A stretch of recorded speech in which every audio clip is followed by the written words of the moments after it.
What's up, everybody? Welcome to another episode of WWE Mat Chat, the official podcast of the WWE subreddit. And as always, I'm Skelly, and that's Torn. Hello. Down there. Hello, I'm here. Crazy fucking week, dude. Bro, are we officially on the road to WrestleMania? We are. It feels like it. It finally feels like it. Oh, I know. Since Stephanie last Monday, and then Cody on Friday. Well, Pat McAfee. Oh, gosh, yeah. That was freaking like hilarious, but we'll get more into that. I did want to start off with something not as big that's happened over the last week, but the one thing that's up in the air about WrestleMania, because you mentioned WrestleMania or the Road to Mania, Liv and Roxanne.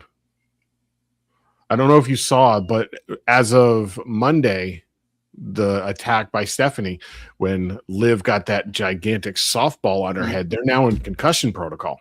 I think she'll be fine by Mania. It's 2 weeks.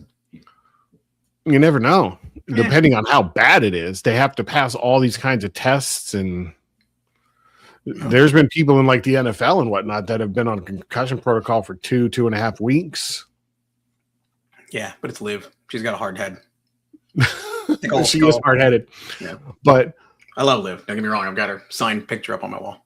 Did you see the post of them of Raquel and whatnot laughing at her? Yep. That was hilarious. Yeah. That was brutal. I mean, it really was. I watched it because I didn't really get it when we were watching it the first time, but then, man, watching it back and hearing the skulls crack. Yeah. I was like, you could see like she was trying to raise her hand. It looks like, because Roxanne, I think this was like the signal that Stephanie was coming, because Roxanne kind of did that with her hand, and then Liv started to get her hands up, but I think she didn't get them up fast enough to like brace that. Bro, it's like straight crash. It was freaking ridiculous. Brutal. It just makes you wonder though, still, like, is there a real beef between them? Because Stephanie is not holding back on any of these attacks. I don't know. Like, they're selling it extremely well if there isn't real beef. Like, oh yeah, they're doing a phenomenal job. But like I said last week, was when they have time to get to know each other more backstage and all that stuff, they kind of get that chemistry on how each other, feels, and they can play off that. And I think that's where they're at. I don't think there's real beef or heat between the two backstage. Yeah, which we kind of talked about on the phone today, right? Like, there's a lot of rivalries going on right now, and they're very, very good. They're very believable. And WWE has done a very good job of blurring the line between what's story and what's real life. Right? It's like we were talking about that, like Rhea Ripley and Jade. The stuff online, like, that seemed real. But then, from what I've heard, that some of that was. Yeah, so I think, some of it does come from a place of reality. Like the Piper Niven thing when she got involved on shows. But it's like, I think just they've done such a good job story-wise with the superstars and everything that, like, you don't really know anymore. They've kind of got us to where we're not 100% sure if it's story or if it's real life. Years ago, they kind of did a little bit where superstars, like, and I pointed it out to you earlier, the Alexa Nia Jax feud from years ago. They were feuding on TV, and a lot of people were upset. Alexa, stop. But every week online, people were upset because they were posting hanging out with each other. They were posting dances on TikTok, all that kind of stuff. And people are like, you're kind of ruining the storyline. Yeah. And back then, I was kind of the advocate for outside of TV, they don't owe you anything, so let them be themselves. But it did kind of ruin it a little bit. And now that you're not seeing it, it gets you a little bit more invested. Yeah. I mean, because, like, we know they're actors. We know they're playing characters.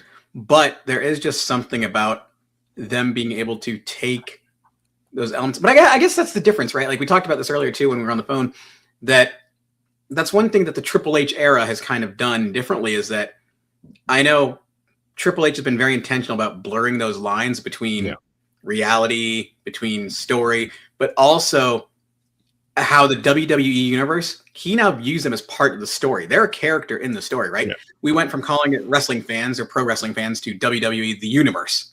Mm-hmm. Now that's a big thing, right? Because their approach and his approach story-wise is we're all involved, right? The story, we're just as big of a part of the story as the superstars themselves, because they've even said they listen to things on social media. They're actively reading social media during the shows, which they did on Friday and made adjustments on the fly. Oh God, yes. Because of the backlash of what was going on online. But they've made a lot of adjustments based on the fans. But again, we are now part of the story. And at first we were like still very obvious, like, oh, this is story, this is real life, because we still did have those lines being blurred. Superstars that were enemies hanging out and things like that. And people that were backstage filming the superstars as they were showing up for events and stuff, which we noted that you don't really see a whole lot of that on social anymore. You don't see the backstage or the, stuff in the parking lot anymore of superstars arriving and hanging out and chatting, right? Like, it's kind of gone away. And I think that maybe just because of the shift in the culture where people are really wanting to invest in the story and just like, again, like, right, it's entertainment. So this is an escape for a lot of people, right? Like, we just want to watch a show. Like when you watch a TV show, right? When we watch The Rookie, when we watch, Fallout, whatever it is, we want to just kind of escape in that world and dive in that story. I think wrestling's the same thing with people that we're getting to see it played out real time. Yeah. So it like makes it that much more fun because it's almost interactive in a way, especially the way they've been doing it nowadays. And like, I don't know. I think the majority of the fans are starting to embrace that, hey, yeah, we know it's a story. We know these are works, but we don't know what's a work anymore and what's not. And I think that's what's fun because it creates a lot of conversation for different outlets and media outlets and podcasts and Reddits and all that of during the week. We're talking about this from show to show now, from PLE to PLE. There's constant conversation, constant speculation, rumors flying everywhere. But it's fun. And you touched on it is like on Friday, and we can transition into talking more about this is like our main topic for the show is, Pat McAfee showed up at the beginning of SmackDown. Nobody knows why. Which at first I was like, oh, cool, Pat's back, because I like Pat. Yeah. Right? Pat's fun. So I think a lot of us were like, oh, Pat's back. But then he cuts his promo. And then he cut his promo and was talking trash about WWE and CM Punk and Cody Rhodes. But the fact that he's set himself up as, oh, I'm the one that's been on the phone with Randy Orton for the past few weeks. I've been talking to him. I had to remind him, where he comes from. Who? Why are you the one to remind Randy Orton where he comes from? You have no relationship on the show whatsoever, other than you commentated. Like, you have no history. You're not wrestling legacy. Like, it's one thing if it's somebody that was in the business and then they came back and then they knew Randy through all those days, right? But it's like, Pat, what are you doing? And from what we found out, we believe that Ari Emanuel, or Pat's agent, which I didn't know Ari Emanuel was Pat's agent, but they supposedly forced him into the storyline to try to boost WrestleMania sales, because as we all know, the ticket sales have been down dramatically. I think they're still like 18% down from last year or something like that. But it's like, bro, and I understand, like, there were speculations about who's on the phone. There were some people thinking, it's Bob Orton. Some people were thinking it might even be Vince, right? Like, or Shane or something like that, especially with Stephanie's involvement. Some people were even thinking The Rock. But then it comes out, it's Pat McAfee all of a sudden going heel, which doesn't make sense for his character either, because he's been face the whole time. He defended Michael Cole. He fought against Gunther to protect Michael Cole's honor. Like, and now all of a sudden he's heel. It doesn't work. Doesn't work for me. I think it does for me in the sense that, it didn't at first. I'm going to say that. Okay. When he first came out, I didn't understand it. But that pivot later on in the show when Cody came out and cut that promo on TKO, and I think that solidified Pat being the heel, because now they're having Cody attack TKO and talk trash about the corporate side of it. And I think that's where Pat McAfee came in, is if Ari Emanuel and TKO forced him in there to mend that bridge between WWE and ESPN, because there was rumors that there was issues between both companies. Yeah. And now that TKO's involved, Pat McAfee's, there because of TKO. The corporate, him being heel now makes sense. The corporate side. So I think, like, yeah, I agree with that. I think that's a great point. But I will also say, I don't think that was their original plan. I don't either. Right? So to me, that's terrible writing. Like, that's you being like kind of like just like tone deaf to your audience to bring Pat McAfee in. And granted, I think it was Triple H, Cody, and those guys in the back who pivoted, right? The actual writers, the creative, the guys who are in the wrestling world. Well, I helped make that pivot. I don't know. I've been thinking about that because, yeah, granted, if they would have had Vince, it would have been the same thing. It would have been Vince versus TKO, because Vince's baby WWE is being now run by this corporate conglomerate TKO, and Vince would have came in and done that. But now that they have Pat would have been the only other logical choice, because he's sided with TKO. He's on the ESPN side. So they're bringing him in from that. So it makes sense to me. Still just out of nowhere, though. Yeah. That's what was weird. So the other thing, too, is I didn't realize that Pat McAfee, they're in talks right now with Netflix to get the Pat McAfee show. There's also that. There's also that angle, right? Like, there's all these people trying to invest in it, and and it's to boost WrestleMania sales. Which, again, we don't know what's real. We don't know what's not real. We don't know if TKO really did this. We don't know if it was all part of the plan all along. And that's, I think, what's fun about it is that we might never know until we see WWE Unreal, right? Right, and that's the fun of it, is that it's entertaining. It's causing people to debate and to, split into sides now, which is what the story wants. They want people who are corporate and who are traditional. They want a group of people that are going to support traditional wrestling, right? The Cody Rhodes, the CM Punks, the legacy, the business. But then they also want the new generation that wants the merchandising, the crossovers with Speed and Logan Paul and all these YouTubers, right? Like, so you've got two, and I think that's one thing that they've understood and they've recognized is you have two very distinct audiences, old school, new school. They both want very different things. So how do you smash those things together in an entertaining way that actually feeds story? Right? I think that's what you're doing.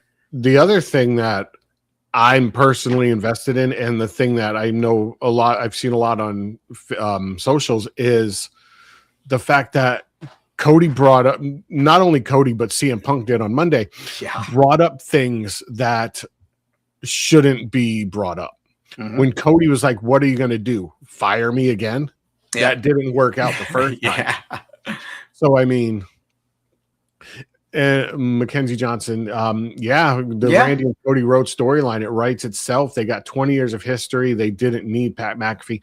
I kind of see that, but outside of that match at Mania, where do they go from there? Well, also, though, this goes to my point, right? Like, again, between old school and new school. So, like, those of us that have been following wrestling for 20 years understand that. We understand the mentorship between Randy and Cody, and the way that Cody left and how he came back, and then the relationship there, the legacy, the history, all the way back to Dusty and everything. Yeah. The new school, though, the newer people don't know about that. So yes, they're going to learn, they're going to get educated on the history of wrestling, but it's also, again, it's that YouTube mentality, the TikTok influencer mentality of Pat McAfee's here, and so it is going to draw people in. It's going to draw new people in. Yeah. But yeah, I agree. I mean, I think that's what they're really going to rest on, is the fuel of the story is the 20 years of history between Randy and Cody that's going to fuel the match, the fight, the physicality, and then the fallout after that. Where do they go from this? Two best friends that Randy had Cody up on his shoulders after he won the championship. Where do they go from here? And I think that's where that relationship is going to carry it forward. There already is speculation with on Reddit, a couple other places, that after Mania, Backlash is going to start the Triple H with Cody and CM Punk versus Pat McAfee, Randy, and that whole side. Yeah. So, I mean, I understand the 20 years of history fueling that match, like you said, but bringing in Pat McAfee extends that story past Mania. And they needed something there to do that, because after Mania, if it was just a match, it's just a match. Whoever wins the title wins the title. That's it. Yeah. And I think at this point too, like what they've done story-wise is that the title is no longer the centerpiece of the story. Right. At the end of the day, it's kind of like, cool, Cody wins it, we're happy. Randy wins it, we're happy. We care more now about the personal feud that's going on, the emotions, the legacy, but also about this. It's something bigger than belts right now, right? It's legacy versus new. It's corporate versus tradition, and that's what they've done. And we talked about this a little bit on the phone before the podcast today. If WWE really is stepping into their long-term storytelling, like Triple H has said, in the Triple H era, the Paul Levesque era, and they're doing this long-term storytelling, let's go back to the first WrestleMania after Trips took over. The altercation that he had with The Rock backstage. And after the Vegas press conference. Yep, after the press conference, right? Like, we had that real tension there, right? Like, that felt very real. But again, these are two veterans in the industry that were damn good at selling, both of them, whatever side they were on. And Triple H called out at that moment. He was like, I don't care if you're on the board.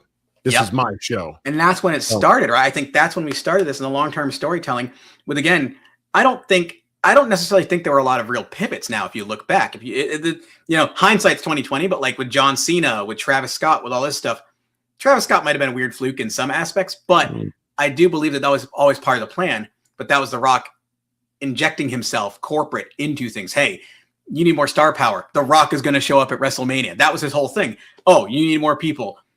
Travis Scott's going to show up at WrestleMania, right? Like it's all those, the corporate thing. Like, let's put sponsor. And did you notice that we were putting sponsorships on everything? They were all over the mat, which they've reduced it down. We've reduced it down to only a couple sponsors versus like 50 sponsors. It's like no longer a NASCAR shirt. It's, we've it's no longer a paint scheme on a car. Yeah. Like, so I think that's the thing, is that we've seen this like growth, and you've seen the building irritability of the old school guys, the guys who built the, I mean, Triple H helped build the business. Randy Orton, Cody Rhodes helped build a promotion. I mean, you have all these guys and girls that have been building these legacies in WWE, and you're starting to see them pick sides. Because so I really am hoping and believing that this is just long-term storytelling that they've started a long time ago, and all these different TKO moments have been orchestrated in some way. Now, obviously, they've been influenced a little bit by the fans, by listening to the universe. So we have made some pivots and shifts. But I think the big things, The Rock, TKO's interference, Pat McAfee, I think all those things were planned a long time ago in the storyline when they were writing them out. I don't think those were just like, oh, let's do this quickly to make it happen. We feel that way. They made us feel that way. But I think it was a lot more planned out than we would like to, than we understand. Before I get into what I think's happening, like something we didn't discuss that, I thought about before the show, I rewatched Cody's promo. I rewatched CM Punk's promo. They both touched on a few of the same points. They both touched on Pat McAfee being there because of his agent or someone at TKO. And they both specifically said Pat McAfee has a receipt coming to him. Yep. So that to me leads into speculation now. You have CM Punk and Roman on night one. Roman wins the title. Yep. So that now leads into, does Punk get involved in night two? Because he loses night one. Does he now get involved in night two to be there to attack Pat McAfee? Because we know Pat McAfee's going to be in the corner of Randy. Yeah. Nobody's in Cody's corner. I think it's very possible. I mean, and somebody was saying that too, like, are we going to see a Cody CM Punk team up? I think that could be cool too. Yeah. I think we'd see, because we also know where Seth Rollins stands with everything, and him and Cody, was when he was there when Cody won the title. Mm-hmm. Do we see Seth Rollins get involved in that? I think it's I think this is a great way because we've had so many individual storylines, right? Like Roman and Seth, and then Seth moving through to the Vision and all this stuff. We've had a lot of these like focused rivalries, but now we have an opportunity, like you're saying, to bring groups of people together. WWE has always been about factions, right? Like they've been big on factions. And I said this earlier on the call, is I think what we might even see, because we know Triple H can't wrestle anymore, but he can absolutely cut promos and be a part of the story. I think we might see the DX side of Triple H come back. That, you know, screw authority, you know, going against corporate, like this is tradition, fire me if you want, blah, blah, blah, blah, blah. The Rock has always been the people's champ, but he's always been too like the business. What's best for the business? What's best for Vince, right? Like he's always been like that figure in his storyline. So you have that, but then because they've been doing a lot trying to bridge all these different promotions, like you have NXT that they're really crossing over a lot, AAA as well. But what if we also see Shawn Michaels now get involved in the feud? Because again, old school, you got DX that runs WWE and NXT. So you see a new version of DX come through, but they're running the companies, right? Like, and we get that invasion angle, but we see a lot of these storylines evolve. We see a lot of things happen. Like we go back last year to R-Truth, how he got released and then a week later he was back, that kind of stuff. Like after he's like, I got fired, I don't know why. Yeah. But we saw a couple weeks ago the Road Dogg get fired. Yeah. Or released. And then just last week, the Road Dogg, Billy Gunn, Triple H, real life are friends. So when it was shown online that Billy Gunn was like, oh, I heard after Mania, Hunter's going to get fired. Wonder if that was something that Triple H. I don't know if it's going to bring him into the story, but I wonder if that's Triple H saying, hey, throw me a bone, say this in some kind of media aspect. Yeah, I mean, very possible. To get that out there, to get the speculation. It's not coming from someone within WWE itself. It's coming from somebody outside. We do know that people within WWE, we don't know who, have been dropping information to different media outlets. Yep. That might be true or might not, to fuel speculation. So I think it very much could be a media play. Also, just speculating. Karrion Kross. Oh, I don't think he's coming back. No, so I've heard an interesting theory that it's all a work, but it's a long-term play. Because if he does come back, you could absolutely see him coming back to stick it to TKO, right? Like he would side on that side. So he's a newer wrestler siding with the old school way. I'm just thinking, just throwing it out there. I mean, he has announced that he's going to be in Vegas WrestleMania weekend. I know. The thing is, again, there's so much possibility, especially with other promotions as WWE, the current WWE has shown us that they're not afraid to work with other promotions. They're doing stuff with TNA. Yeah. We're doing stuff with AAA. We're doing stuff with different indie promotions. It's no longer taboo to mention things like the Bullet Club on WWE, right? Like, so they're starting to really build that world. So you kind of can bring in people from all over the place to really add fuel to different stories and stuff. Right. And we saw it with a couple weeks ago with, or a couple months ago when Matt Cardona, or not Matt Cardona, Nick Nemeth, sorry. When he came in and supposedly re-signed with WWE, which I don't believe that happened because now he's doing some indie shows. But WWE is open to bringing people in short term to do stuff like that. Yeah. So I wouldn't mind seeing Karrion Kross come in, even if it's short term. Yeah, even if he's just there to to do something, just to kind of stick it to TKO, fuel that fire. Like, oh, this is what happens when you let corporate take over and the pieces out again. Because from what I understand too, he's doing extremely well for himself doing the indie thing and all his signings. We get that invasion angle back where they bring back some of the superstars that got released by WWE that want to say, hey, screw you, WWE. I'm a moneymaker, or I can sell tickets, or, because they'll absolutely come back for one-off events. Yeah, absolutely. I kind of want to jump in because we're talking about these feuds, and obviously we've got this big feud of TKO and WWE going, which I love. I love what's happening. I do want to hit on. Let's go ahead and talk about that Liv Morgan and Stephanie Becerra storyline that Mackenzie mentioned, because that is wild. We were talking about this earlier. Again, blurring the line between reality and story. Mm-hmm. If it's all a work, they're doing a damn good job selling, because it is brutal. So I think we said this too earlier, how the whole WrestleMania season kind of started out really weak. We were like, this is going to be like a lame WrestleMania. We weren't looking forward to it.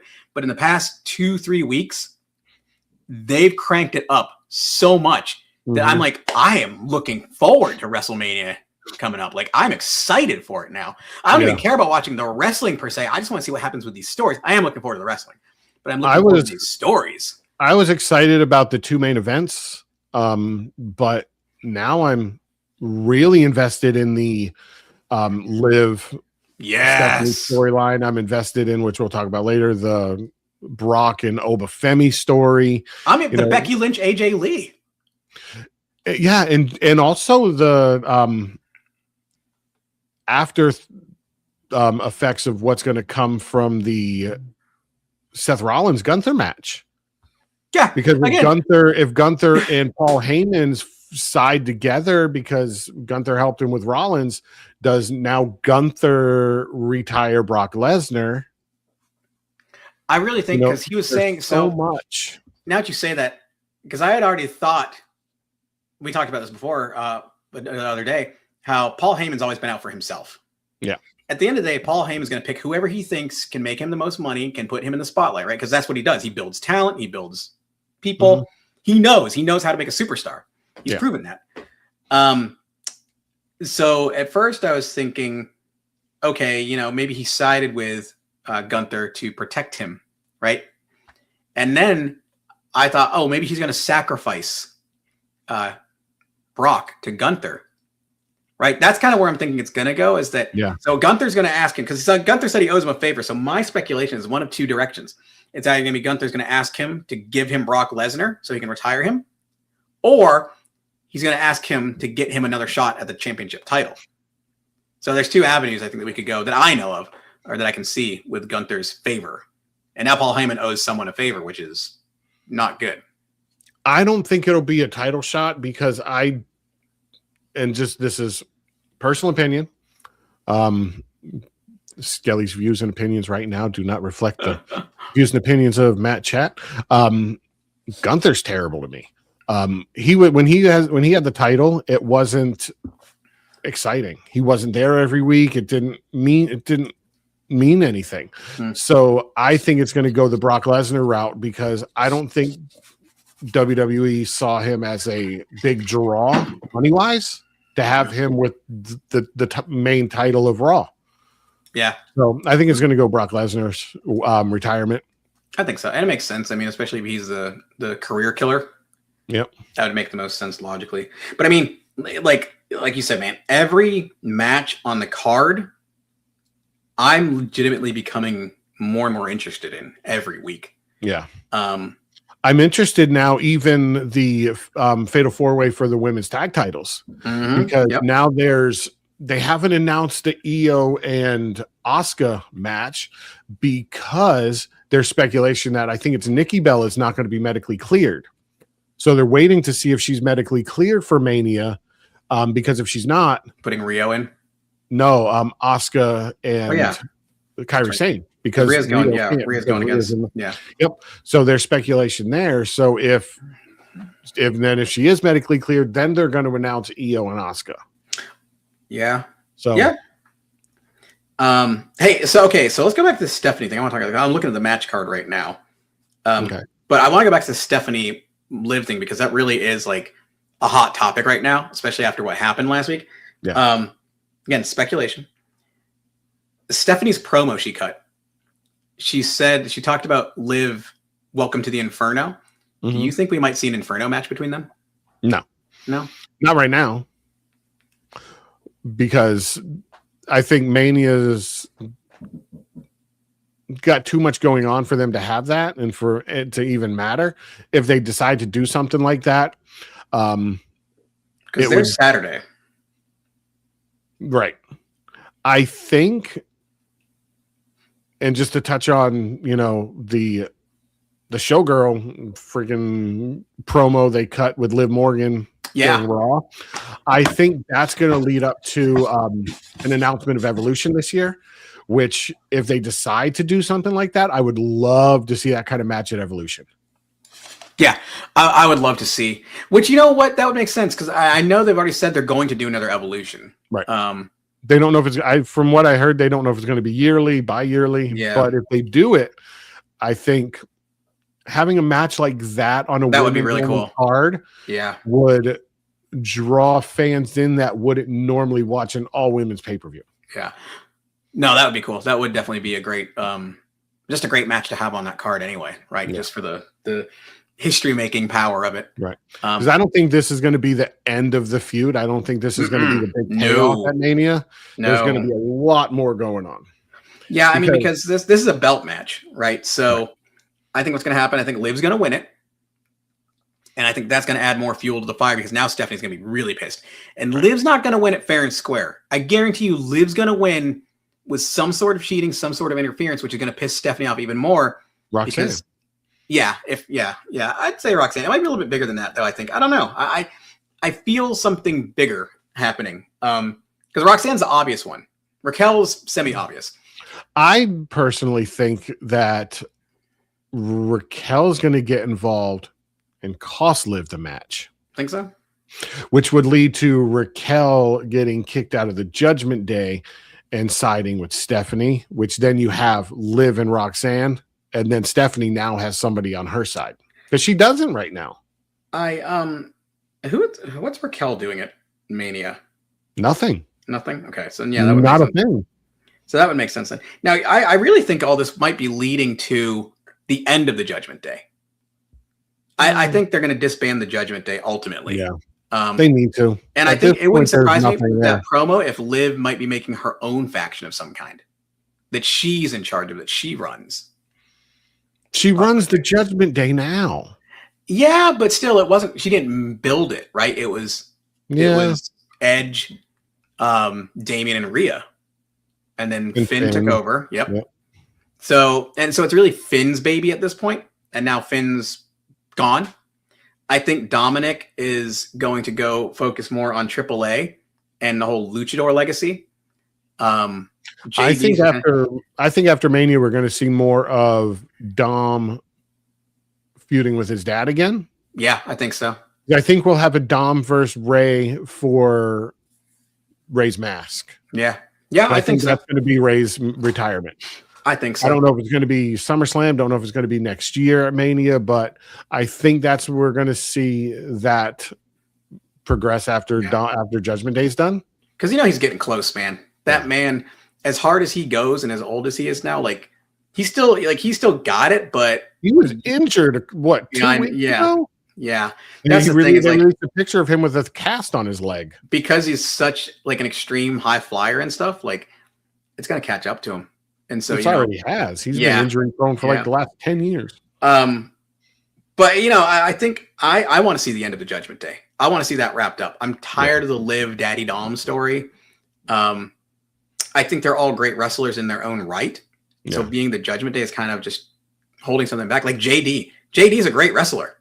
His work with Finn, it's been phenomenal.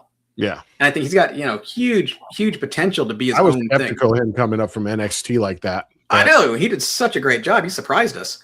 Bobblehead over there was doing good. But hey, speaking of Finn Balor, I called this a while ago. I called this. We are going to see. Why are you not happy? Because of the way they're doing it. I like the way they're doing it. Let me hear why you're not happy. Because Finn has always said that he brought out the demon to help him when he needed it the most. Yes. He's already vocally said that he can beat Dom, that Dom's trash. Dom's beneath him. So why would he need to bring out the demon to beat Dom? It doesn't fit with what he said in the past. Because as he's proven week after week, Dom cannot win fair and square. Finn's even said this. When you fight Dom, you fight the Judgment Day. So you know there's going to be involvement from JD and who was the other one? Grayson Waller? He was doing something else. But I guarantee you there's going to be interference. And so Finn, I think, knows that his trust has been broken. And so here's why I think the demon coming back makes sense, because you have Finn, who broke away from the Judgment Day, and he was really trying to go this different route, right? He was trying to like be honorable and like, hey, give Dom his props and stuff. But then they kept betraying him. They kept turning on him. They've just been stomping him down every week. So I think Finn now understands that in order to beat them, Finn Balor can't beat them. He has to go to that dark place and bring that power back, because he knows, again, when you fight Dom, you fight the Judgment Day. And Dom is dirty, not just in his name, but he doesn't win fair and square. And so I think that's what we're going to see. And Finn knows that, right? So not only that, but like, with it. I'm excited for it because I called it. But I'm going to crack the hell up. And just a quick shout out. Welcome to the chat, Steve. SD Johnson is one of my friends I grew up with. So known him for 30 years. But I'm going to crack up laughing when everyone wants the demon to come out. It's just Demonito. Finn Balor comes out with Demonito. And that's it. Yeah. I think it makes sense. Dead. So like the thing is, so back to that, right? Like who does Dom have? JD. But the thing is, it's not just a numbers thing. It's a psychological thing, right? Because Finn now has been betrayed by Dom and JD, who he thought both were his friends. He was JD. JD was one of his mentors, or he was a mentor. Exactly. So like, that's the thing, right? Like, not only is it a numbers game right now, and they might bring out somebody else, who knows, that's like working with them, but it's an emotional game now too, because he's been betrayed. He's hurt. He's broken. Finn tried to do the right thing. He tried to go a different route. It didn't work. And he's just gotten beat down every time he has. So now it's like the demon comes out, because again, Finn, even when he says he's the one who decides when the demon comes out, he's the one who has control over it. So I think it fits, right? Because I remember, didn't he say something like he didn't want to bring the demon back if Vince was still around? Because Vince, like the way they were using the demon he wasn't happy with the way they were using it. Yeah. So now I think really they've given him, and I've seen this a lot with the wrestlers and their characters, they seem to really be giving them the license to do what they want to do with those characters that they've created. Because who knows better than the person who made that character? So I think Finn definitely feels comfortable enough now to bring the demon out. It's on his terms, so he's got to have a good reason for it, right? It's not just to sell tickets. I just don't want him to overuse it for merch. I don't think he will. I think it'll be a special WrestleMania thing. He's going to get his piece with Dom and JD in some respects, and then we'll see Finn probably go for a title run. Like, I think once they experience the demon, they're going to be like, all right, we're not messing with this anymore. We're done, right? Like, we've seen what Finn really is capable of. Yeah. And it's kind of like, okay, cool. That to me is a fitting end to the story. And then it sets Finn up to start on a new path, to go after a belt, and to climb again. Because he deserves it. The guy's put in the time. I think he deserves it. I love Finn. Yeah. Oh, I've been a huge Finn fan for years. And I'm so glad, bro. He's back to feeling like old school Finn too. Yeah. He got his music back this week. Music's back. Rachel was going crazy. Oh, I was too. Came back with the original music. Loving it, dude. Loving it. And like now we can actually talk about the Bullet Club, like I said earlier in WWE, right? Like he and AJ talked about that. Like dream would be to have AJ come back, not in a wrestler aspect, but team with Finn to create a newer version of the Bullet Club in WWE. I think it's very possible. And we know that AJ signed a Legends contract, so he's going to be around. Yep. So I think that'd be a very cool storyline that we could see some sort of new Bullet Club faction.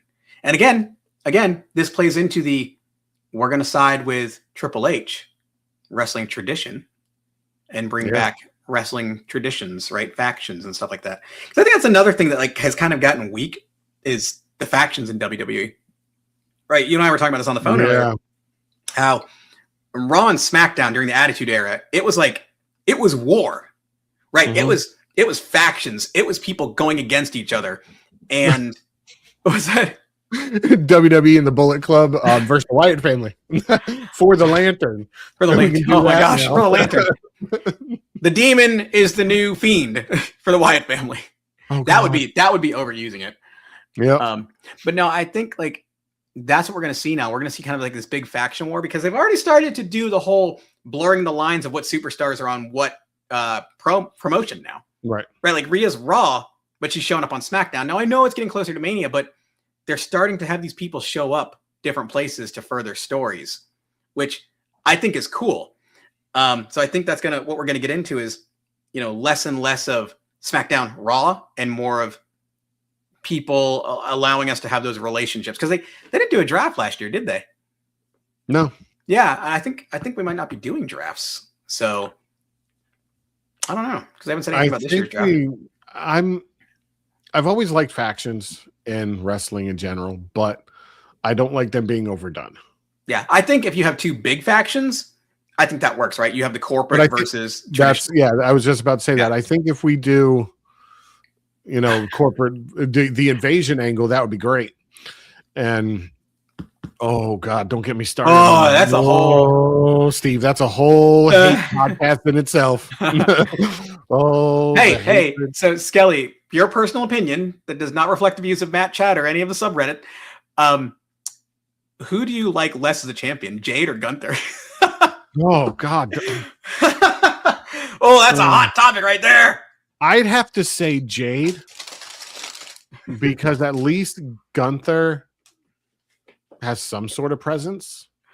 Yeah, I'll give. And he doesn't look like a failed indie wrestler trying to be a actor.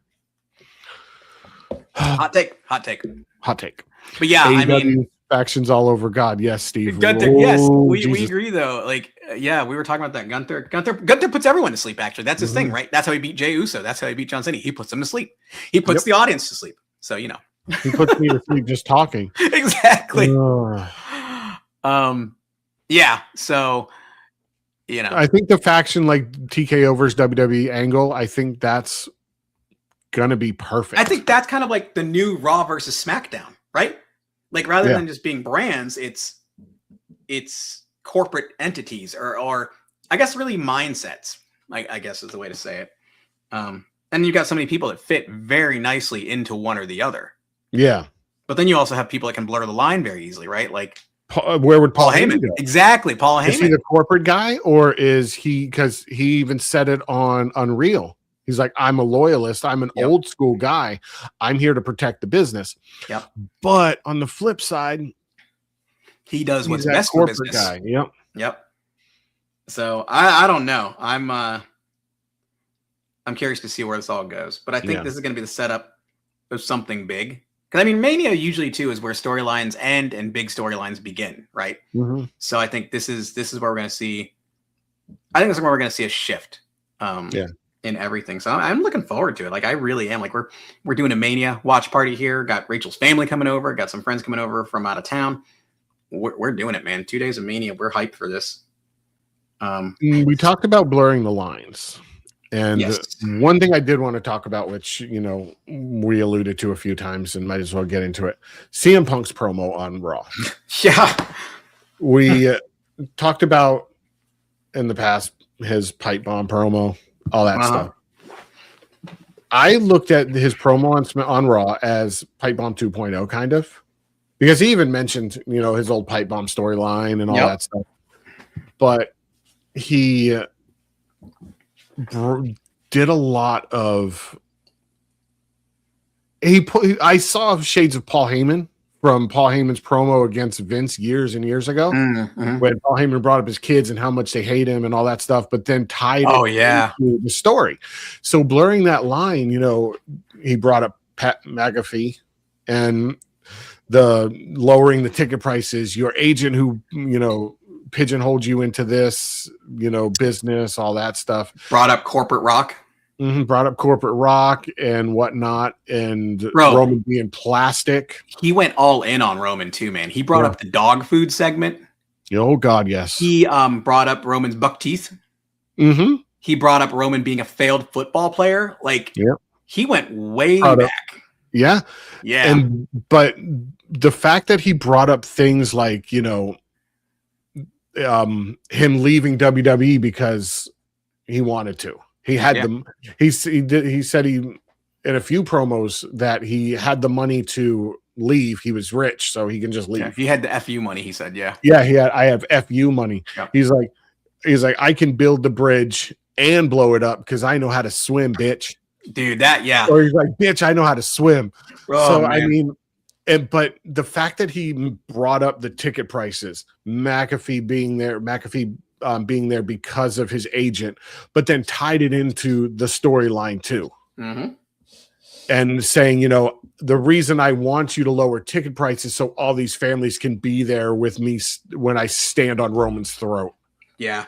You know, and I think you say this, and I'm thinking about this. Can we just say how good of a job the two main eventers have done building Mania in general? The 4 main eventers, not 2. Well, that's what I mean. The main eventers, like the two sides. Yeah, the 2 different main events. Yeah. So all of them. But how good these guys have all been doing with each not only their feuds, but with just building the hype and energy for Mania in general. Because like we said, I was not interested in Mania at all. Like, there's going to be a sucky Mania. We're back in Vegas. I'm not looking forward to it. To all of a sudden, like, bro, I want Mania right now. Like, give this to me right now. I need to know what happens. Right? It's like when you get a good TV show and you start to that point in the season, you're like, I need to know what happens next. Give me the next episode. Mm-hmm. That's what they've successfully done, in my opinion. Oh yes, Steve. I'm all about Jacob Fatu. Brood. Yeah. That's been one of my big guys over the last couple of years, watching him come in and blow up the way he has. It's funny because you told me about Jacob before he came in. You're like, oh yeah, he might be coming to WWE and the speculation and stuff. And then he came in, and it's similar to Penta, right? Like, I didn't know much about them because I never followed any of them outside of their careers. But like when Penta showed up, I'm like, holy crap, I understand why you like Penta so much. Mm-hmm. And same thing with Jacob, man. Like, he came in and he was kind of like, he wasn't a bad figure, but he didn't really have a spot yet because he was just coming in. He was the enforcer. But man, when they let him start talking on the mic and his personality came out, I was sold, dude. The guy not only has charisma and mic skills, but the man, for being as big as he is, can fly and wrestle. Like, he's brutal. And that's what I love about him, too. And I think I'm glad that he went from being bloodline tied to being himself. And he even said it on socials. I think it was an Instagram reel, that he, and in an interview, that he really loves that WWE lets him be himself. And that's the thing, right? That's what we were saying, is like, they've really seemed to let the wrestlers be themselves, be their characters, and bring out the best parts of it now. And it shows. Yeah. Because these people are diving into it. Even the new stars, right? Like Stephanie Vaquer being able to dive into her history in wrestling, what got her into wrestling. And I don't know how Jade is outside of being a wrestler or a wannabe wrestler. But you can see it in their character too, and how they come across when they're cutting promos, when they're wrestling, when they're just interacting with other wrestlers or even the fans, because it's more authentic. And they don't sound robotic. And that's one thing I love about Jacob. Well, I mean, that's the thing, right? Like, anything you do, it's if you try to read a script and that script is not something that you've had a heavy part in writing, it's not going to sound authentic. And that's the thing. Like, we talk about this with social media all the time, how people nowadays are moving away from the trends and the virality, and they want authenticity, right? They want to connect with people. They want personality. That same thing is true in wrestling. Like, it's different with a TV show when you know a TV show is hard scripted, right? Like Grey's Anatomy or whatever. Like, there's a story that's being written out to the season, it's playing out. That's different. These are characters and they all work together in a certain way. But when you have these people that we're seeing develop in real time, that evolve week to week based on the fans, based on feedback, based on what's going on around them, you can't. And I think this is what, correct me if I'm wrong, but I think this is what Vince did more, right? It was his vision more. So he did give them some leeway. He was very much like, no, you're going to do this because I want you to do this. And they talk about it, right? Like Roman's character, that whole thing. Roman and to bring up Brock Lesnar. For years and years, Brock wasn't on the mic because when he did cut promos, he was trash. He wasn't good on the mic. But once they dialed it back and let him be himself, I love Brock on the mic now. He talks trash. He does what he wants.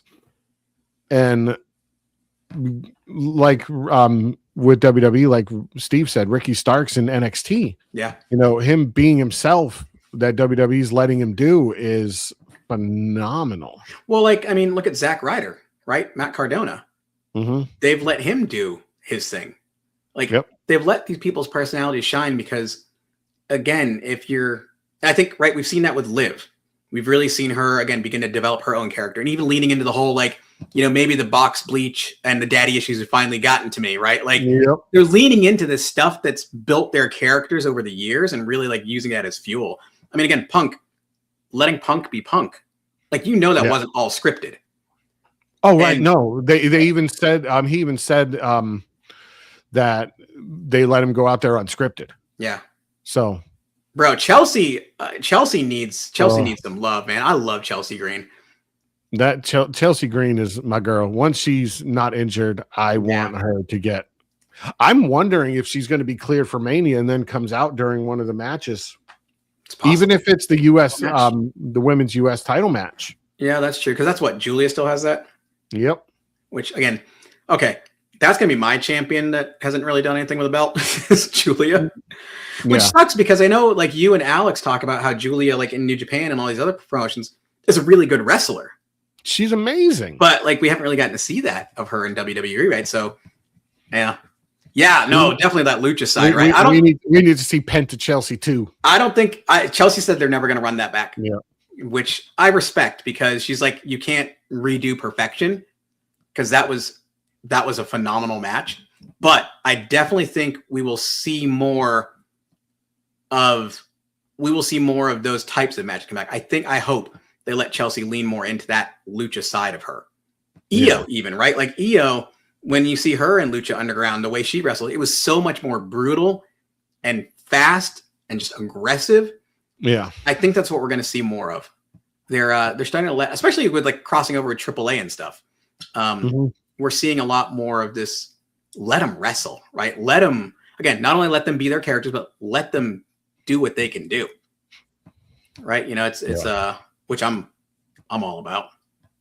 Yeah, but when you're on TV, it's a little bit different because those smaller promotions, like when she was with Lucha Underground, all that, it was more do it for the fans in attendance. Yeah, well, Chelsea even said that during an interview, right?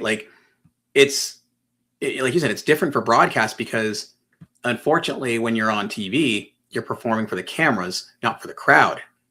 Whereas the underground shows, the indies, they're there for the crowd. They're interactive with the crowd. They're getting the crowd hyped up. They're feeding off the crowd's energy. Now, I will say when they do these PLEs, especially in Europe and stuff, when you have a crowd that's really into it, that helps feed them. But it's So I mean, you do have that difficulty because it is for TV. What is up with WWE cutting off freaking people at the end of shows lately? Did you see after they went off the air? Oh yeah, the Brock and Oba stuff, throwing steel steps in the chairs from the floor all the way over the top rope. All I could think about was what if that steel step had missed, that Oba threw back, and went into the crowd. Oh, they were throwing the office chairs around. Yeah, the big office chairs and stuff. Man, they were I think though, we're finally getting a monster versus monster feel again, right? You had Braun Strowman for a while. That was the monster of all monsters, and he was just that force to be reckoned with. And and we've lost that because Braun's no longer wrestling. So I think now, we've got Brock Lesnar, who's always been the beast incarnate, and Oba, who is just the ruler. Yeah, and he's just massive, but he's good. He's a good wrestler. And I think I said it that one time when we saw him at the Rumble. And when he and Brock stood face to face for the first time, I was like, holy crap, I didn't realize he was as big as Brock. He's a big dude. You knew he was a big guy, but when you see him next to Brock, you're like, oh my gosh, he can hold his own. So, that's I think he is Brock Lesnar. He's the next generation of Brock Lesnar for sure. Yeah. Destroyer. I like guys like, and I'm seeing Steve bring it up, Powerhouse Hobbs in that aspect too. Like a big guy that can be a powerhouse, obviously in the name, Royce Keys now. But I think Oba is going to end up taking the reins of that side of it. I hope they don't let this match happen, and then if he wins or loses or whatever, don't let Oba die out as a character. Yeah, but we'll have to see. I mean, the crowd's behind him, the fans are right there with him. They're going nuts. So, bro, yeah, like the noise when he comes out, wild. And for being so new on the main roster, like. And you can hear the crowd chanting for him even when they showed Paul Heyman on the mic. Yeah. Oba. I just cannot wait till he has his Kofi Kingston moment. Where he just drops the I want Kofi to be the one that has a moment with him. Be like, did you have an accent? Yeah, I don't know what you're talking about. That would be the greatest day of my life. What if he was just like, didn't you? And they just kind of look at each other and just like never mention it again. Yep, that's it. Done with the accent. And then Oba goes back to his southern accent. Yeah. But what else do we have on Mania? Oh gosh, that's what I've been looking through. I've been looking through the card because I think maybe this next episode, next week's episode, we'll probably try to do it on a Wednesday again, and we'll run down the Mania card and do our predictions. We'll have our predictions episode. But man, again, it's like I'm looking at the list. I don't think there's a match on this list that I'm not interested in watching now. I mean, again, even the AJ Lee, Becky Lynch, like that promo they did together, they're getting really personal, really real. Yep. And even when AJ dropped I was gone for 10 years and they still kept calling me back. Like, talking about like her staying power and everything. But I like Becky's on the flip side. Becky's line about retiring the Diva era, retiring the butterfly title. Yep. Which I think is great. Like, I love this aspect because yes, Becky was one of the pioneers in setting this new precedent of non divas, right? Like showing the women not just pretty faces and, like that whole fairy butterfly thing, but really showing them as powerhouses, really showing them they could stand up against. You can have your own PLE and every match on there is phenomenal, right? Like we've got amazing talent. I still think Evolution was one of the better PLEs of all of last year. But AJ, I think is doing a great job in still saying, but you got to remember the legacy that like we broke the ceiling because like you did have divas, but then you had the divas end of that divas era. So AJ and all that, because again, at the beginning, I don't remember who it was. I was watching an interview she was talking about, but basically they were just models. They didn't know anything about wrestling. That's how they were hired. They were hired to be eye candy. They were hired to be models. Yeah. Like back when Kelly. Kelly was around. Kelly started as a freaking, on ECW, they had strippers every week. Yeah. And she was one of them.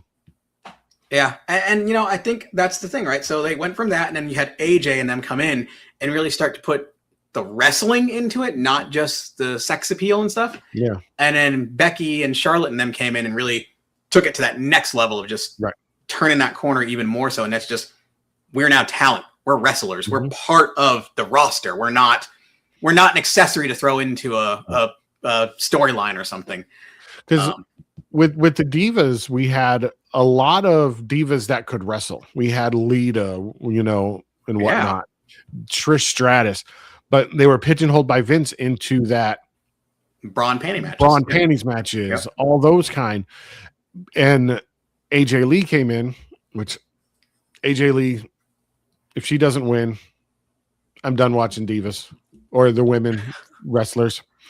But it didn't go start until AJ Lee, and then Becky took over. That actually showed, like you said, the powerhouse behind the women's wrestling, and that they could. Yeah. So she, and to her credit, was 100% accurate that she retired the Divas era.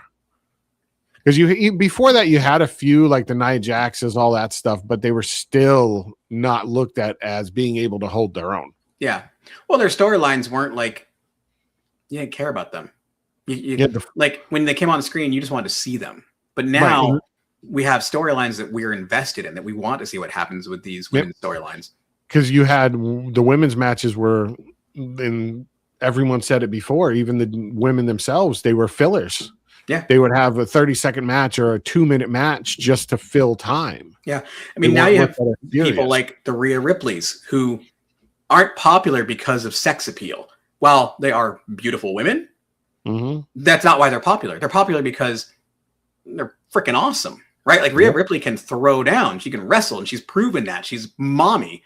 Like, like our friend Robin, who doesn't really watch wrestling that much, but yes, Rhea Ripley is, Dommy mommy or whatever you want to call her.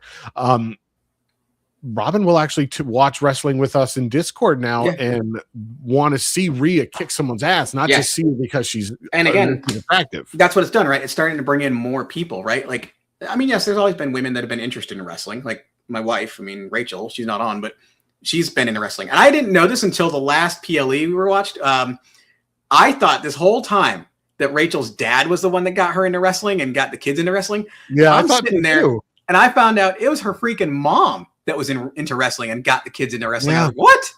So that was really cool to find out that the women in her family have been the wrestling fans. Yep. And but again, all that to say that now we're bringing in new people that wouldn't normally watch wrestling. Because again, for so long, it was like, oh, you'd make fun of people that watch wrestling. Oh, you're just a sweaty guy that watches wrestling, right? But now you're getting all sorts of people that watch wrestling. You're getting women that wouldn't care anything about it, but you're actually getting quality storylines with women.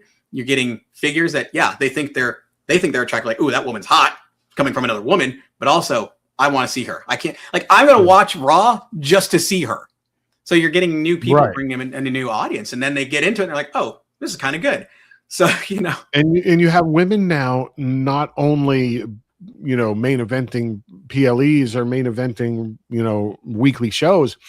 You have people like Rhea, like Liv, that are topping merch sales. Yeah. Yeah.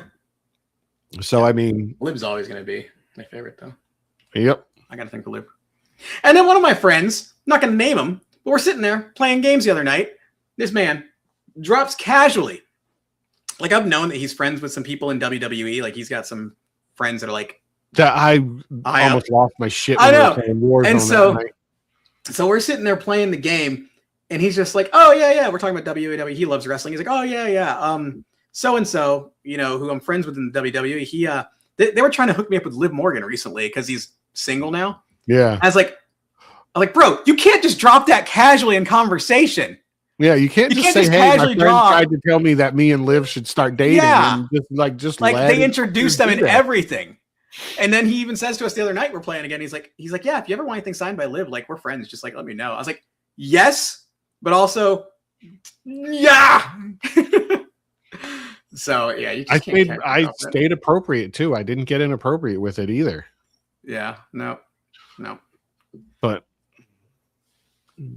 I mean, Mania is going to be good. It's next week. We'll talk a little bit more in depth on the different matches and actually stay on topic because we've been all over the place. Well, I mean, we also didn't podcast last week, so we had 2 weeks of wrestling to catch up on.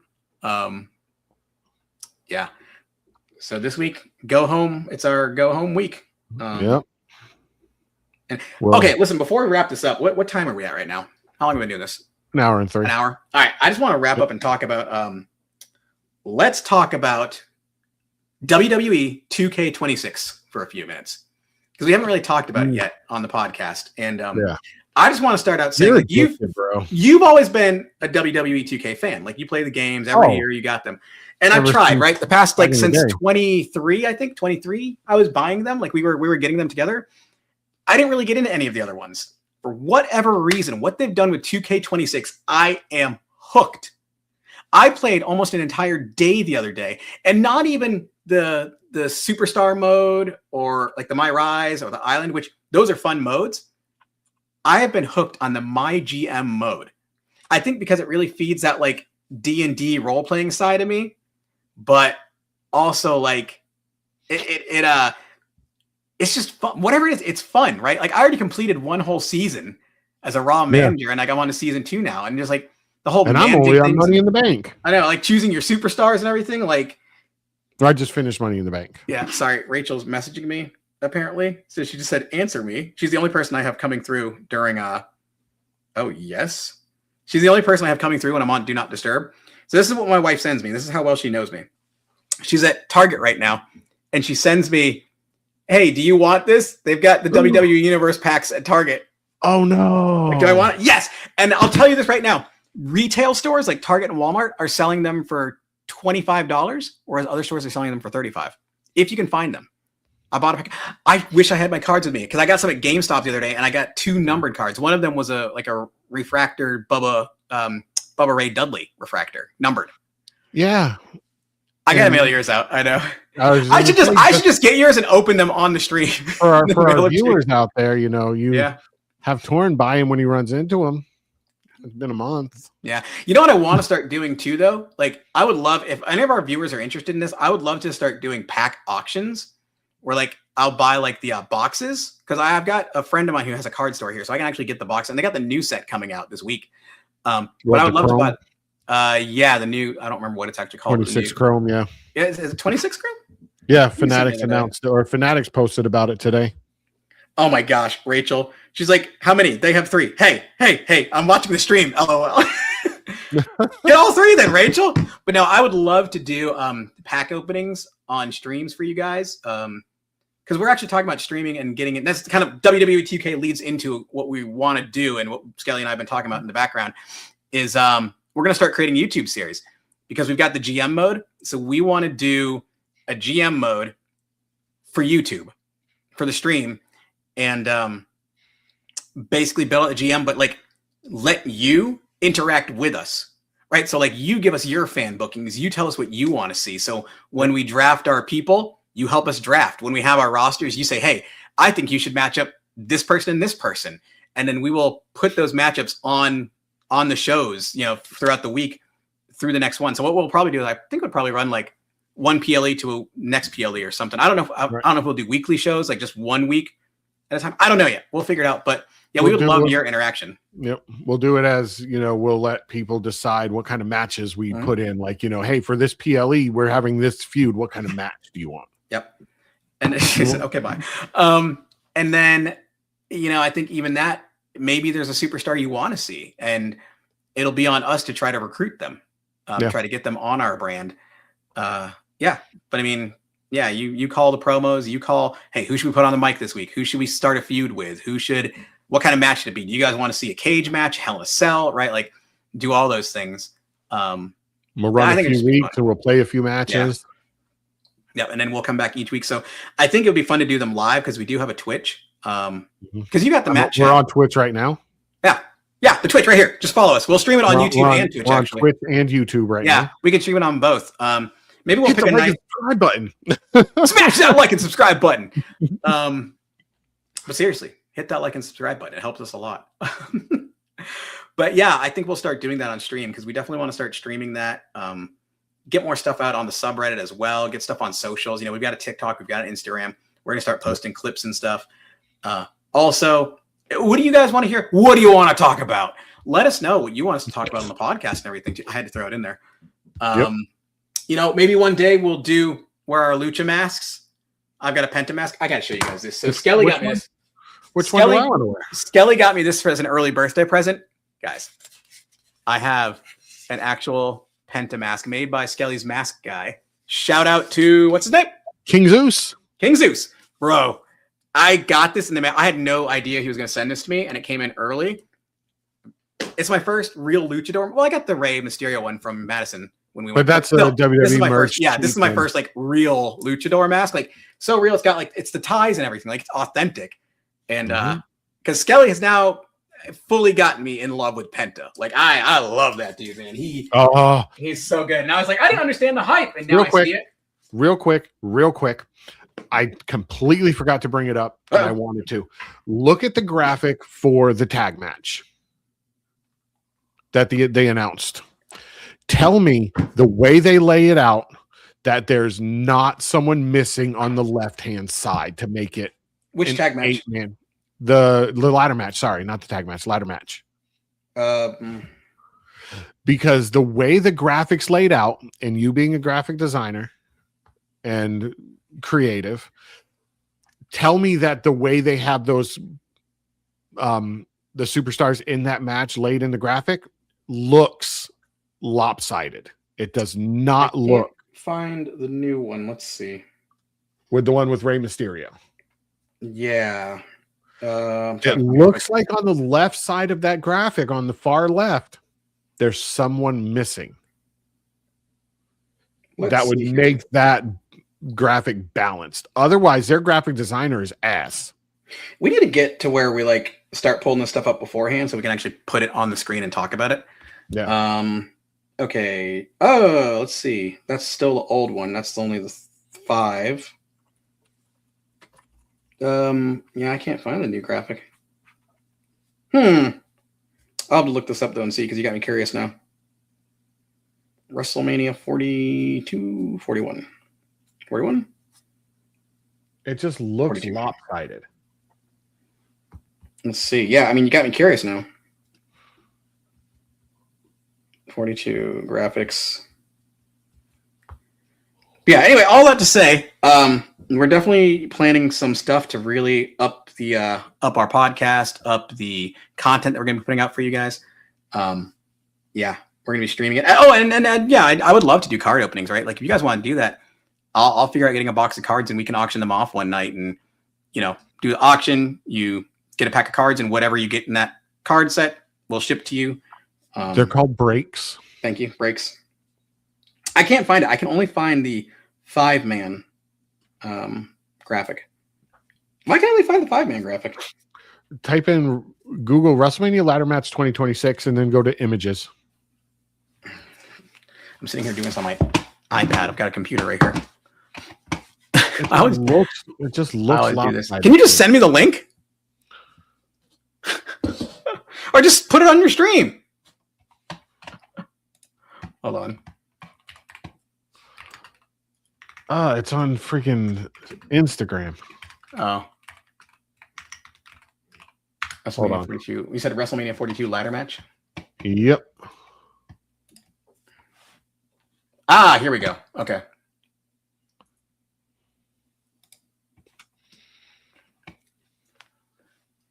It just looks weird to me. Yep. Like there's going to be someone different. Well, because also oh yeah, there you go. Perfect. Because also what they didn't do is it's not like Rey and Penta are equals in the middle, right? Like if you were designing that, they would be like equal distance apart, but they're kind of still overlaid. Like, yeah, no, I see what you're saying. 2, 3, 4, 5, 6. It could just be a they need to have 2. They need to announce 2 more people and have an 8-man ladder match. Yeah. I don't know if they will, but I mean, I agree with you. It does kind of feel off. Yeah. I don't know. We'll see. Because originally it was 5. They added Rey. I just think that's going to be one of those matches that steals the show. Oh, I think so. Bro, I mean, Javon Evans, fantastic. Yeah. I love him. I've loved seeing him. But again, you've got all very quality wrestlers in here with very different styles, right? Like you've got, Dragon Lee's been doing great. Obviously Penta and Mysterio, but Javon, JD, Rusev even. I like he's in the match. I don't get it. Who? Rusev. I think it's just a chance for him to go for a title. Because now you've got a bruiser in there, right? Like you've got a fighter. He's just filler for the match. Yeah, probably. But, like my GM mode, he came to me and said, "Hey, boss, I think I'd be great in the PLE this coming up. You should put me in there." And then they selected the option and said, "You got it, Rusev. We'll add you." And his morale went up a little bit. So we're WrestleMania. We expect the unexpected. Mm-hmm. I think we're going to see Rey Fenix come in at Mania during the ladder match. Yeah. Okay. Probably to help Penta retain. Or do we see Rey Mysterio win it, and then him and Penta finally have a feud on WWE? I like that angle. because I think that would be a nice fitting run for Rey to finish out his career. Because while I think the Mysterio name is going to get passed on to Dominic, I think Penta is more of a Rey Mysterio to pick up the mantle and carry on that style, that lucha. No. No. We're going to see, now that Rey's back, we're going to see Rey Fénix come back, but we're going to see Rey Mysterio and Dragon Lee versus Lucha Brothers. I don't know about Dragon Lee. If you would have said... But Dragon Lee and Penta have been teaming up a little bit. They have, which, so I mean, story-wise, yes, it makes sense. But for me, I'm like, story-wise, or rather, history that would make more sense would be if Dominic has a face turn, he gets back with Rey, and then he and... We lost you. Right? Like you have luchador families wrestling at that point. True. Which I like that angle a little bit more, which that could be the build-up towards the end of his career. And then he retires. Yeah. But I really think, though, that the passing of the torch is passing it to Penta, because Penta is... He's the new Rey Mysterio superstar figure. Like you said in chat, like Dom is too much like Eddie. Dom's got his own style. Dom definitely has that mix of lucha and like fighter, but he's definitely more Eddie in his style. Like he's not the high flyer like Rey Mysterio. He's not doing the flips. He's not Penta, right? So I think Penta is being set up as our next top luchador to carry that. That's what I would say. I don't know. I know Rey said that if he does want to lose his mask to his son, he wants to lose it to Dom. Yeah. If that's the way WWE wants to go with it. Well, that's why I say he's going to pass on the Mysterio legacy, the name of Mysterio, and carrying on the championship legacy. Yeah. But I think Penta's going to carry on the luchador. But Dom's already started his I'm the king of luchadors. Yeah. I mean, Santos Escobar was the, But Dom's the AAA champion. Yeah. Mega campeon. Yeah. So I don't know. I just don't see Dom, how they. I just don't see Dom being another Rey Mysterio figure, though, as far as the fighting style, right? Like as far as carrying on Mysterio. Yeah, but like the saying in the chat, like he's too much like Eddie, right? Like he's a different style. He's great, but I don't feel like he's traditional lucha. You know what I mean? Okay. Like that's what that's what I mean. Like again, he's going to carry on the Mysterio name. He's going to carry on that legacy. I think the reason you don't see him as a traditional lucha is because he started right in WWE. And WWE tends to tone down luchas a little more. Yeah. Not anymore. They used to. But we saw Dom in AAA and he was a little different. Yeah. So but he still wasn't a Penta. He wasn't a Dragon Lee. He wasn't a Rey Fénix, right? Speaking of luchas, last real thing I just want to touch on real quick. Do you think WWE is dropping the ball by not having a mask versus mask El Grande Americano match at Mania? Yes. I think so, but like at the same time, do they wait for AAA or Triple Mania to do that? I was going to say, I think we're going to wait for something like that because that to me fits more on the Triple Mania side of things. Because also the build up to Mania, in my opinion, there hasn't been enough done story-wise to really continue to build that feud between the Americanos. Because we had original Americano get cursed, and we haven't really seen anything from him. And then we've got the other Americanos, which I'm worried if they drag it out too much longer, it's going to feel too much like a gimmick because it's starting to feel that way. Yeah, mask versus mask is a gimmick match. But I'm saying no, but I mean they're characters. Oh, like they're not really like developing them into stories anymore. Like before, they had a story, right? This mysterious El Grande Americano, the luchador, and he learned the secret arts of lucha. And then you have the new El Grande that came in. So it's like still humorous, but it had something going on.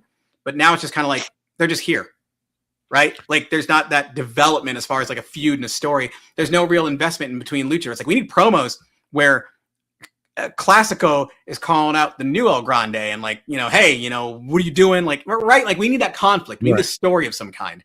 And to make it seem less like a gimmick, like I said, it's a gimmick match, mask versus mask. But in AAA, it's not. Get back match in that setting in AAA in Mexico is tradition. Yeah, it's a big deal. Yeah, so that might be what they're doing. Yeah, I hope so, because having that match on a Triple Mania would solidify that feud, gimmick. I agree, though. I do feel like they are burying Gable a little bit, but again, he was injured for a long time, and he came back from a pretty serious injury. Yeah. So I think they might still be trying to be careful with him to not like re-injure him, especially since he's 100%. Especially since they really leaned into the luchador style, which he's done a great job of blending the lucha style with his like wrestling, that style, the amateur wrestling style. Mm-hmm. Yeah. So I think maybe that's what they're doing, is they're just trying to be careful with it. And then I think after Mania, when's Triple Mania?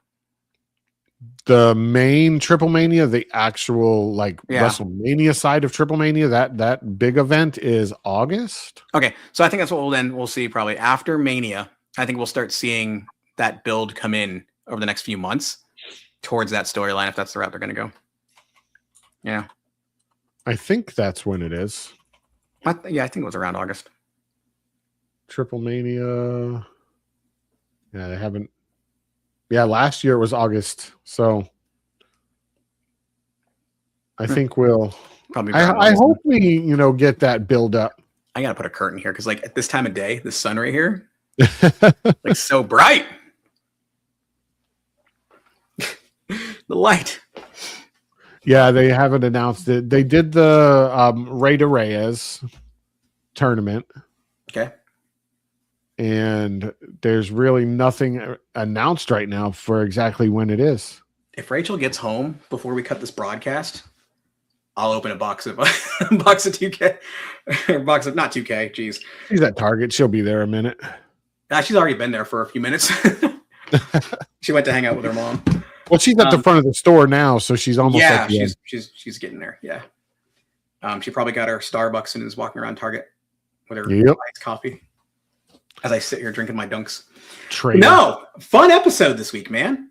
Yeah. A lot's going on. I'm excited about it. Hey, listen, leave us comments. Talk to us on Instagram. Talk to us on Facebook, right? Like, we want to know, what are your theories? What do you think's going on? We want your opinions because, again, we're all part of the WWE universe, and your speculations, your storylines, they fuel it. So let's hear. I want to hear some crazy theories or what you guys think.